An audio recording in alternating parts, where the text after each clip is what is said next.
Hi guys, how are you? कैसे हैं आप? एक बार फिर से आपका स्वागत है आपके अपने यूट्यूब चैनल हक आपका। आज अभ्यास प्रश्न का डे 3 होगा। और महत्वपूर्ण अभ्यास प्रश्न को शुरू करने से पहले आई रिक्वेस्ट यू, यदि आप फर्स्ट टाइम चैनल पर आए हैं तो चैनल को सब्सक्राइब करना, वीडियो को लाइक करना बिल्कुल न भूलें। शुरू करते हैं आज की वीडियो को।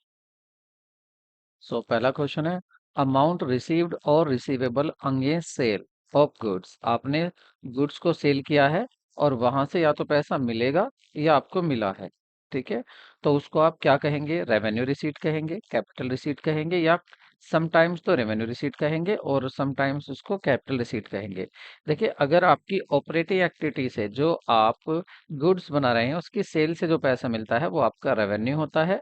ठीक है, ये आपका रेवेन्यू होता है। और अगर आपका कैपिटल रिसीट होता है जो आपका इससे अलग एक्टिविटी से आपके माल नहीं बेचकर आपने सैलरी सर्विस ना बेचकर आपको पैसा मिला है। जैसे हो सकता है कि आपने शेयर इशू किए हो और वहां से आपको प्रीमियम मिला हो, तो वो हो जाएगी इनकम आपकी कैपिटल रिसीट। वो रिसीट होगी कैपिटल रिसीट। तो यहाँ पर आंसर क्या होगा आपका? रेवेन्यू रिसीट, राजस्व प्राप्ति। नेक्स्ट क्वेश्चन देखते हैं। देखिए, पूछा गया है यहाँ पर एक्सपेंडिचर ऑफ रेवेन्यू नेचर, ऐसे रेवेन्यू नेचर के expenditure that gives benefit for more than one accounting period category age. देखिए, ऐसे आपको रेवेन्यू नेचर के ही एक्सपेंडिचर है। रेवेन्यू नेचर के अभी जैसे बताया मैंने, एक रेवेन्यू नेचर के एक्सपेंडिचर होते हैं आपके और एक होते हैं आपके कैपिटल एक्सपेंडिचर होते हैं। ठीक है, तो यहाँ पर कैपिटल की बात बिल्कुल नहीं हो रही है। रेवेन्यू में से ही कह रहा है कि ऐसे रेवेन्यू जिसका बेनिफिट कई कई साल तक मिलता है। जैसे कि एडवर्टीजमेंट आप आज करा रहे हैं तो प्रचार का जो आपको काफी साल तक प्रॉफिट होगा। ठीक है, इस तरह के एक्सपेंसेस जो होते हैं उनको क्या कहते हैं? डेफर्ड रेवेन्यू एक्सपेंडिचर कहते हैं, capital expenditure, revenue expenditure. Capital तो खैर होगा नहीं, या इनमें से कोई नहीं, तो सही ऑप्शन होगा आपका डेफर्ड रेवेन्यू एक्सपेंडिचर, स्थगित राजस्व व्यय। ठीक है, मतलब लंबे समय तक ये आपको क्या देंगे? बेनिफिट देते रहते हैं और लंबे समय तक ही आप इनको क्या करते हैं? रिटर्न ऑफ भी करते हैं। नेक्स्ट क्वेश्चन देखते हैं। विच of the following is not सब फील्ड ऑफ अकाउंटिंग? अकाउंटिंग का सब फील्ड कौन सा नहीं है?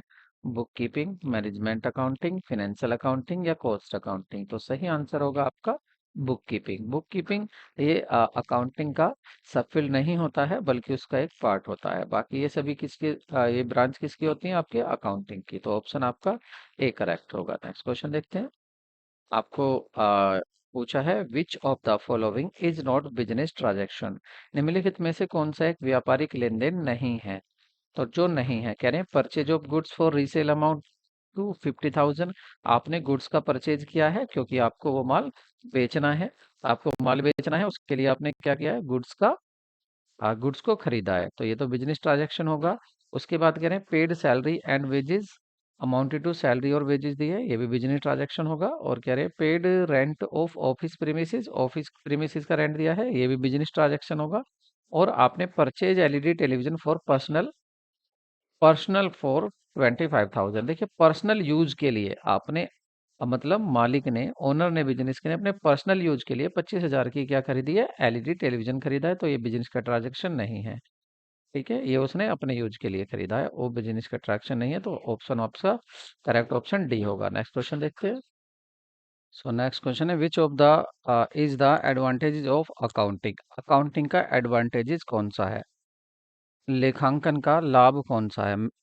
Replacement of memory, so the present value of the business, या accounting does not record price level change, या accounting is not fully exact. इसने पूछा है अकाउंटिंग का वन इज एडवांटेजेस। एडवांटेजेस क्या क्या है? देखिए, यहाँ पर अगर करें तो ये तो है लिमिटेशन, ये तो है लिमिटेशन। और does not record price level change, ये भी लिमिटेशन है। और सो the present value of business, और एक ये रिप्लेसमेंट वैल्यू। तो देखिए यहाँ पर इसने पूछा है कि कौन सा एडवांटेजेस है। तो यहाँ पर बहुत ही पेचीदा क्वेश्चन हो चुका है। क्यों? क्योंकि यहाँ पर क्या है, आपको दोनों ही तारीफ हो रही हैं, दोनों में ही किसकी? अकाउंटिंग की। अब यहाँ पर आप देखेंगे रिप्लेसमेंट ऑफ मेमोरी और show the present value of the business, business की प्रेजेंट वैल्यू को शो करना। तो देखिए ये क्या होता है? इसका ये ऑब्जेक्टिव होता है। और ये यहाँ पर क्या होता है? इसका एडवांटेजेस होता है, ये इसका फायदा होता है, रिप्लेसमेंट ऑफ। तो यहाँ पर ये क्या है? इसका एक फंक्शन हो गया और एक एडवांटेजेस हो गया। तो सो द प्रेजेंट वैल्यू, ये तो हो गया आपका फंक्शन। और रिप्लेसमेंट मेमोरी, देखिए ये जो है कहाँ, क्वेश्चन, एक मिनट।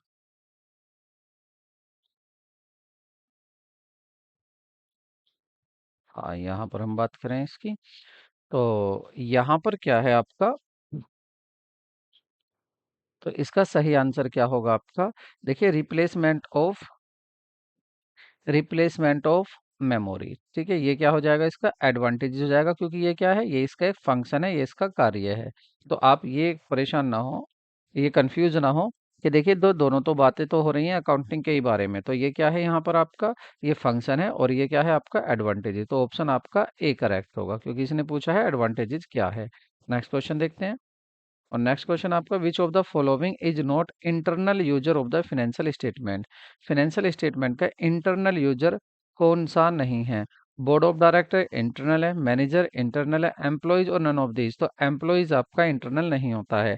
यहाँ पर काफी मतभेद है इसके बारे में, सब सोचते हैं कि ऐसा नहीं है, मैनेजर भी तो बिजनेस के अंदर ही काम करता है, लेकिन ऐसा नहीं है। एम्प्लॉय जो सॉरी, जो सभी सोचते हैं कि जो एम्प्लॉइज है वो भी तो बिजनेस के अंदर ही काम करता है, इसलिए क्या है, ये भी इंटरनल यूजर है। तो ऐसा नहीं है, ये इंटरनल यूजर नहीं होता, क्योंकि इंटरनल यूजर वही होता है जो फिनेंशियल स्टेटमेंट को डीपली चेक कर सके, उसकी कॉपी ले सके। क्या एम्प्लॉय जो होगा, क्या उसको, अगर आप साझेदारी में बिजनेस कर रहे हैं, आप कंपनी कर रहे हैं, कंपनी में काम करें, तो कंपनी का क्या एम्प्लॉय कंपनी के जाके जांच कर सकता है अकाउंट्स की, देख सकता है। क्या करा लेंगे मैनेजर? बिल्कुल नहीं कराएंगे। डायरेक्टर करा लेंगे? बिल्कुल नहीं कराएंगे। लेकिन मैनेजर कर सकता है, डायरेक्टर कर सकता है। तो आप इस नज़र से देखें कि कौन सा जांच कर सकता है, कौन सा चेकिंग कर सकता है अकाउंट्स के बीच में कभी भी जाकर। तो इसीलिए आप देखेंगे एम्प्लॉय नहीं कर सकता। तो ये क्या है, ये होता है आपका एक्सटर्नल यूजर, और ये काफी बार क्वेश्चन पूछा गया है, इसलिए आप कंफ्यूज ना हो।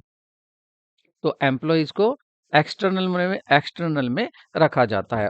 और एक आप देखेंगे, अगर अपनी एनसीईआरटी देखेंगे, या आप एनसीईआरटी देखेंगे, या आप टीएस ग्रेवाल देखेंगे, तो उसमें भी इसको बताया गया है आपका आउटर ही बताया गया है, एक्सटर्नल यूजर ही बताया गया है। Cost of the goods manufacture is determined by, जो कॉस्ट ऑफ गुड्स मैन्युफैक्चर्ड है वो इज डिटरमाइंड बाय, तो किसके द्वारा वो डिटरमाइन होती है, क्या फिनेंशियल अकाउंटिंग के द्वारा, कॉस्ट अकाउंटिंग के द्वारा, मैनेजमेंट अकाउंटिंग के द्वारा, या एचआर के द्वारा, ह्यूमन रिसोर्सेज अकाउंटिंग के द्वारा। तो वो होती है आपकी कॉस्ट अकाउंटिंग के द्वारा।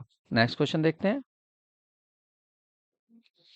Quantitative characteristics of accounting includes, तो उसमें क्या इंक्लूड्स होता है, रिलायबिलिटी होती है और रिलीवेंस होता है, अंडरस्टैंडेबिलिटी और कंपेरेबिलिटी होती है, true and fair and reliability होती है, अंडरस्टैंडेबिलिटी होती है, कंपेरेबिलिटी होती है। ये इनमें से कोई नहीं, तो सही होगा आपका सी। ठीक है, इसमें क्या होता है, ट्रू एंड फेयर भी होता है, रिलायबिलिटी भी होती है, अंडरस्टैंडेबिलिटी भी होती है, और कंपेरेबिलिटी भी होती है। किसमें, accounting correct, accounting quantitative accounting information में। तो quantitative characteristics of accounting information हो रहेगा यहाँ, इनफॉर्मेशन, इंफॉर्मेशन ये लिखना हम भूल गए यहाँ पर, इंफॉर्मेशन। ठीक है, तो लेखांकन की जो सूचनाओं की, लेखांकन की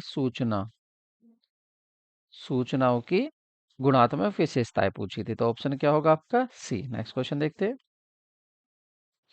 विच of the following is not a qualitative characteristic of accounting information, यहाँ पूछ रहा कौन सी नहीं है। तो रिलायबिलिटी, अंडरस्टैंडेबिलिटी, कंपेरेबिलिटी ये नहीं है आपका। मटेरियलिटी, भौतिकता, ये क्या होता है, ये प्रिंसिपल होता है, ये कोई आपकी कैरेक्टरिस्टिक्स नहीं होती। नेक्स्ट क्वेश्चन देखते हैं। तो नेक्स्ट क्वेश्चन है, which of the common unit of measurement is common format reporting promotes. देखिए ये कहा जाता है कि आप माप की सामान्य इकाई रखें, मतलब समान एक ही तरह की इकाई रखें, सभी एक तरह से ही उनको रिकॉर्ड करें। तो ये किस चीज को बढ़ावा देती है, किस चीज को प्रमोट करती है, कंपेरेबिलिटी को, अंडरस्टैंडेबिलिटी को, रिलीवेंस को, रिलायबिलिटी को। तो वो करती है अंडरस्टैंड कंपेरेबिलिटी को, यानी कि अगर सभी एक ही यूनिट यूज करते हैं तो आसानी से हम कंपेयर कर सकेंगे दो बिजनेस को, कि कौन सा अच्छा चल रहा है और कौन सा अच्छा नहीं चल रहा है। ठीक है, नेक्स्ट देखते हैं। विच of the qualitative characteristic of accounting information is reflected when accounting information is clearly presented. अगर क्लियरली प्रेजेंटेड है, तो अगर क्लियर है तो फिर समझ में भी आएगा, और समझ में आएगा तो उसी को तो अंडरस्टैंड बोलते हैं। तो ये क्या बन जाएगी, अंडरस्टैंडेबिलिटी। ठीक है, तो ये कौन सी विशेषता है? अंडरस्टैंडेबिलिटी, अगर इंफॉर्मेशन सही समझ में आ रही है। पूछ रहे हैं कि process of the accounting start with and ends with, कहाँ से तो प्रोसेस शुरू होती है और कहाँ पर खत्म होती है। मैंने देख लिया, पिछली वीडियो में भी बताया था। ये आपकी आइडेंटिफिकेशन से शुरू होती है अकाउंटिंग प्रोसेस, और उसके बाद आप मेजरिंग करते हैं, मेजरिंग के बाद आप इसको रिकॉर्डिंग करते हैं, रिकॉर्डिंग के बाद एनालिसिस करते हैं, उसके बाद आप समराइजिंग करते हैं, और फिर कम्युनिकेटिंग और इसको एंटरप्रेटिंग करते हैं, उसको एंटरप्रेट करके उसके बाद फिर कम्युनिकेटिंग करते हैं। तो यहाँ पर पूछा गया कि कहाँ से शुरू होती है? आइडेंटिफिकेशन से। तो कहाँ पर आ रहा है आइडेंटिफिकेशन? ये रहा ए में। और कहाँ पर एंड होती है? कम्युनिकेटिंग और ऑफ इंफॉर्मेशन, इंफॉर्मेशन को कम्युनिकेटिंग करना, कम्युनिकेशन करना। तो ऑप्शन आपका ए सही होगा। नेक्स्ट क्वेश्चन देखते हैं। Cost of goods manufactured by trial balance, journal, ledger. तो ये कह रहे हैं निर्मित वस्तुओं की लागत, लेखांकन, जर्नल लेखांकन है, या ट्रायल बैलेंस है, या जर्नल है, लेजर है, या वाउचर है। कह रहे हैं cost of the goods manufacture, जो आपने गुड्स मैन्युफैक्चर किया है बाय जर्नल, ट्रायल बैलेंस, निर्मित वस्तु की लागत, तो किससे पता चलेगी वो? बही से, जर्नल से, ट्रायल बैलेंस से? ट्रायल बैलेंस तो अर्थमेटिकल एक्यूरेसी बताता है, तो वाउचर से पता चलेगी उसकी, कि वाउचर में लिख रही होगी कि आपने कितने का गुड्स खरीदा है। तो कॉस्ट कितने का खरीदा है, किस में लिखी होती है? कॉस्ट आप कितने का खरीद कर लाए हैं, वो होगी आपकी वाउचर में। लेजर क्या है? समराइजिंग है, और जर्नल क्या है? रिकॉर्डिंग है। नेक्स्ट क्वेश्चन देखते हैं।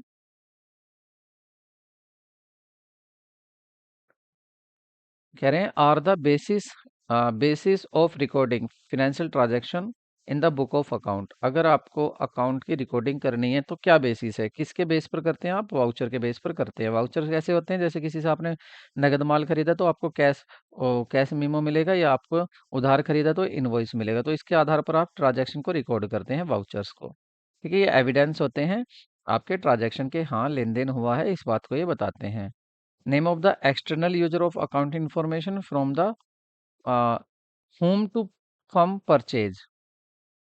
कह रहे हैं उस एक्सटर्नल यूजर का नाम बताइए अकाउंटिंग इंफॉर्मेशन के, जिससे आप परचेज करिए, जिससे फर्म गुड्स परचेज करती है, गुड्स परचेज करिए, वो भी किस पर? उधार क्रेडिट पर। तो उसको क्या बोलेंगे अब? उसको सप्लायर ऑफ द गुड्स कहेंगे, कि आप उससे गुड्स को खरीद रहे हैं। नेक्स्ट क्वेश्चन देखते हैं। विच of the following is not external user, external user कौन सा नहीं है, ये पूछ रहे हैं। क्रेडिटर ये बाहर वाला ही होता है, डेटर्स भी होता है, एम्प्लॉय एंड वर्कर्स भी होते हैं, लेकिन ओनर जो होता है, ये मालिक होता है, ये आपका एक्सटर्नल यूजर नहीं होता, ये इंटरनल यूजर होता है अकाउंटिंग इंफॉर्मेशन का। स्टॉक इज वैल्यूड एट, तो जो स्टॉक को वैल्यूड करते हैं वो किस पर करते हैं? कॉस्ट और net realisable value, market value जो भी इसमें कम हो, या not realisable value, market value जो भी हायर हो, या कॉस्ट पर, या net realisable value market value पर। तो सही ऑप्शन होगा आपका ए, नेट रिलाइजेबल वैल्यू पर, जो भी कम हो। नेट रिलाइजेबल वैल्यू या आपकी मार्केट वैल्यू, दोनों में से जो भी कम हो उस पर करते हैं। बैंक ओवरड्राफ्ट क्या होता है? बैंक ओवरड्राफ्ट होता है करंट अकाउंट में जो सुविधा मिलती है बैंक किसको? एक बिजनेसमैन को। क्या मिलती है उसको? उसको मिलती है कि वो जितना पैसा जमा है उससे ज़्यादा भी पैसा निकाल सकता है, उसी अमाउंट को बैंक ओवरड्राफ्ट कहते हैं। और ये लाइबिलिटी होती है, क्योंकि अगर आपने निकाला है तो वो जमा भी करना पड़ेगा, और वो शॉर्ट टर्म लाइबिलिटी होती है। ऑप्शन आपका ए करेक्ट होगा। नेक्स्ट क्वेश्चन देखते हैं। नेचर ऑफ कैपिटल, कैपिटल का नेचर क्या होता है? देखिए, बिजनेस की तरफ से हमेशा सोचना है आपको। तो बिजनेस में कैपिटल लगाया है ओनर ने बिजनेस में कैपिटल लगाया है, तो ये कैपिटल बिजनेस ओनर को वापस करेगा। तो इसको बिजनेस के ऊपर क्या है? एक लाइबिलिटी है। तो बिजनेस के लिए क्या होती है? एक लाइबिलिटी होती है, वापस करना पड़ेगा बिजनेस को ये पैसा। नेक्स्ट क्वेश्चन देखते हैं। ट्रेड डिस्काउंट अलाउड, तो ट्रेड डिस्काउंट जो अलाउड किया जाता है is separately in the book of account, book of account में सेपरेटली शो किया जाता है, या शो नहीं किया जाता है सेपरेटली बुक ऑफ अकाउंट में, या कैन बी शो इधर सेपरेटली और deducted from the purchase cost, या किया भी जा सकता है और कम भी किया जा सकता है, कुछ नहीं, उपरोक्त में से कोई नहीं। तो सही ऑप्शन होगा कि इसको अलग से नहीं दिखाया जाता है। Is not show in the separately in the book of account, मतलब ट्रेड डिस्काउंट को आप नहीं देते हैं, कहीं अकाउंटिंग्स की नहीं करते हैं। जैसे ये क्या है? माना आप 1,000 रुपये का गुड्स खरीद कर लाए, खरीदने के लिए गए, उसने कहा 1,000 रुपये का गुड्स है, आपने कहा नहीं भी महंगा है, उसने कहा चलो 10% डिस्काउंट दे देता हूँ। तो अगर उसने 10% आपको डिस्काउंट देकर कहा कि चलो 900 रुपये में मिल जाएगा, तो आप कितने का खरीद के लाए? 900 का। तो घर आकर या बिजनेस में आकर 900 का तो ही बताएंगे या 1000 का बताएंगे? तो ये होता है, ये जो पैसा यहाँ दिया ट्रेड डिस्काउंट, इसकी एंट्री अलग से नहीं होती है। नेक्स्ट क्वेश्चन देखते हैं।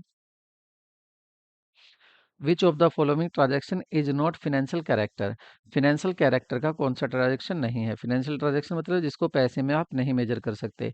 Purchase of asset on credit, credit पर उधार आपने एसेट खरीदी है, या purchase on asset for cash, नगद परचेज किया, या withdrawing of money by proprietor business, business से मालिक ने पैसा निकाला है, या स्ट्राइक बाय एम्प्लॉय, एम्प्लॉय ने हड़ताल कर दी है। तो एम्प्लॉय ने जो हड़ताल करी है उसको आप पैसे में मेजर नहीं कर सकते, इसलिए ये क्या है आपका, ये फिनेंशियल ट्रांजैक्शन नहीं है। क्वेश्चन ये बहुत इंपॉर्टेंट है। तो आपको वीडियो कैसी लगी कमेंट करके जरूर बताएं।